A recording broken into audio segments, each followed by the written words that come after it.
ሰላም ጤና ይስጥልኝ የኤምቢ ዩቲዩብ ቻናል ተከታታዮቻችን እንደምን አላችሁልን? የከበረ ሰላምታችን ከኛ ወደ እናንተ እንደ ሁልጊዜው ይድረስልን። አሁን ደግሞ ይዘን የቀረብነው እንደምታዩት እዚህ ጋር ውሃ እየፈላ ነው። የቡላ ገንፎ እኛ እንዴት እንደምንሰራው እናሳያችኋለን ማለት ነው ቤተሰቦች። እዚህ ጋር ውሃ አርግ ያለው ውሃ ላይ ትንሽ ጨው ተጨምሮበታል። አሁን እንግዲህ ወደ ስራው ውሃውን በትንሹ እንቀንሰዋለን። ያው ስናገነፋ እንዳይበዛብን ግን ያው እያየን እንጨምራለን በኋላ ማለት ነው። እዚህ ጋር እንደምታዩት የቡላውን ዱቄት በወተት እየበጠበጥኩት ነው። ከዛ ያው የፈላ ውሃ ውስጥ ጨምረን ቀስ እያለን እናገነፋዋለን ማለት ነው።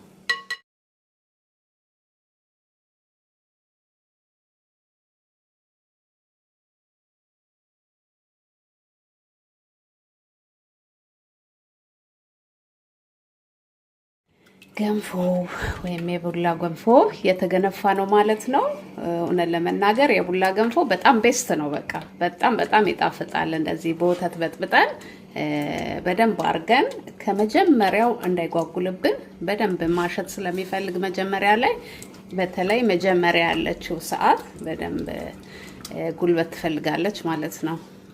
እዚህ ላይ አስቀድመን ውሃ ውስጥ ወይም ደግሞ ያው ከረሳ ነው እንደኛ ዘይት መክተት የተወደዳችሁ እየቀረጽኩኝ ያው ባትሪ ዘጋብኝና ትንሽ አምልጧቸዋል። ያው እንዳልኳችሁ በመጀመሪያ ያለችው ፓርት ለቡላው ገንፎ ዋና መሰረት ናት ማለት ነው። በደንብ እጃችን ሳናቋርጥ እስከሚወፍርልን ድረስ እንደዚህ ካገነፋ ነው ከዛ በኋላ ቆንጆ ይወጣልናል ማለት ነውና ደግሞ ያላሳየኋችሁ ዘይት ጨምረንበታል። ውሃ ውስጥ ረስተ ነው ግን በመሃል ጨምረንበታል ትንሽ ዘይት የምንሰራበት እቃ ላይ በጣም እንዳይጣበቅብን ስለሚረዳን ነው።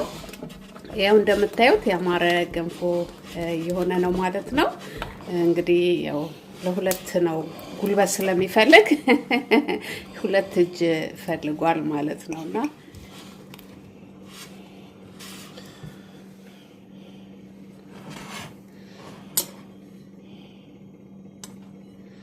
ይሄው እንደምታዩት እዚህ ጋር ቅቤ እያረኩ ነው።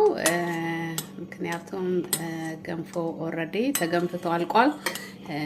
ገንፎን ለመገልበጥ መጀመሪያ ቅቤ ዙሪያውን እቃው ላይ እንቀባለን ማለት ነው።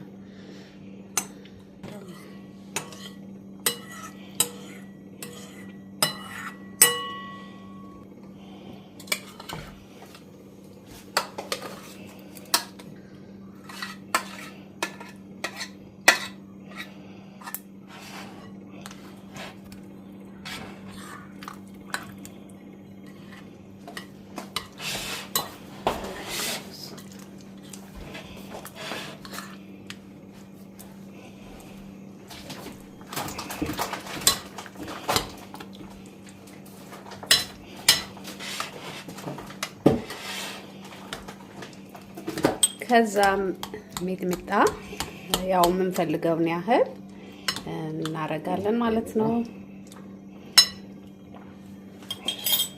ዋው በጣም ያምራል። በእርግጠኝነት ያው በጣም ነው የሚጣፍጠው ቡላ። እንግዲህ የቀመሳችሁ ታውቁታላችሁ። ቆንጆ ቁርስ ሆና ተሰርታለች ማለት ነው። አብራችሁን ስለነበራችሁ በጣም እናመሰግናለን። አዳዲስ ሰዎች ይሄ ቪዲዮ የሚደርሳችሁ ደግሞ ላይክ፣ ሼር፣ ሰብስክራይብ እያደረጋችሁ ቻናላችን ተከታተሉ። መልካም ሁሉ ይግጠማችሁ። በሚቀጥለው ዝግጅት እስከምንገናኝ ቸር ይግጠማችሁ። ቻው።